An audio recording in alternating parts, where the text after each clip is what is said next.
Hi friends, this is FirearmPop, and I have an interesting magazine here to go over with you.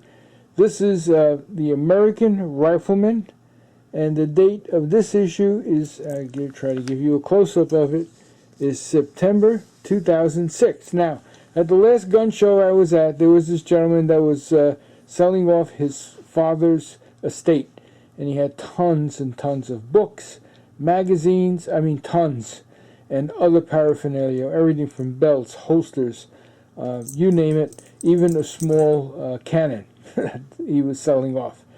It seems like his father sold off most of his pistols to buy machine guns, so they were from Idaho. So he was an interesting gentleman to talk to. He had tons of old American riflemen and other NRA. Again, this is an NRA publication. I don't know if you can see it there, but there it is. And he was just giving the magazines away. So I grabbed myself a nice handful of these because, as you're aware, when going, besides interesting articles going back to, like I said, this one's 2006, the different guns, what was available at the time, and the different stories in it. The poor invention to America's best, and this is only 2006. So he had magazines going back to the 1940s, and he was charging for those. These were free. The new anything after the year 2000 was free. He was just giving them away. Anyway, without further ado, what I wanted to get to was this section, okay, that everybody's familiar with. It's called The Armed Citizen. Okay, so we're going to read these stories off to you here. The Armed Citizen. 74-year-old Willie Brown had shrugged off noises downstairs as typical bumps in the night. But then a man holding a knife appeared in his bedroom doorway. Brown described the ensuing events to a local reporter. He said, "Don't move, I got a knife." I said, "You got a knife?" "Huh." He said, "Yeah." I reached under my pillow and came up with my .38 Smith & Wesson. He said, "Oops," and turned and ran down the steps. An officer later spotted the wounded suspect driving erratically at high speeds and arrested him. "I might be old, but I'm not slow," said Brown. "I think the intruder might be, though, breaking in people's houses for a while." And that happened in Bellevue, Illinois. Wow. Must have been back in, when Illinois allowed guns. But anyway, the stories read on. Fortunately for McRon Tomlinson, two armed teens up to no good proved not to be too bright. According to police, Thompson was washing his car when a 15-year-old boy forced him into the back seat at gunpoint while an 18-year-old man got behind the wheel.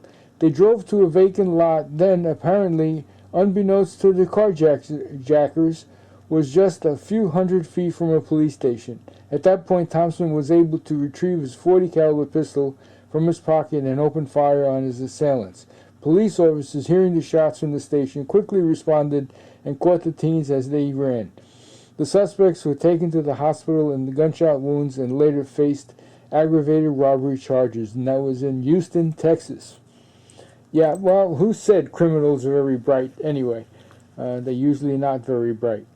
A homeowner answered a knock at his door, and a man in an emergency company uniform who warned him of a gas leak.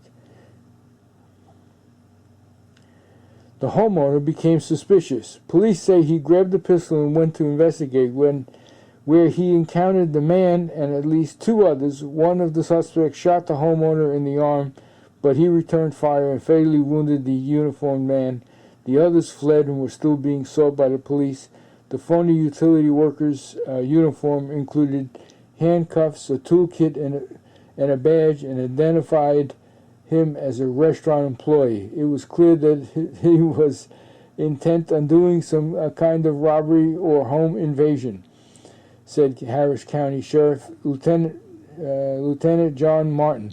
The homeowner was taken to the hospital with non-life-threatening injuries, and that happened in Houston, Texas.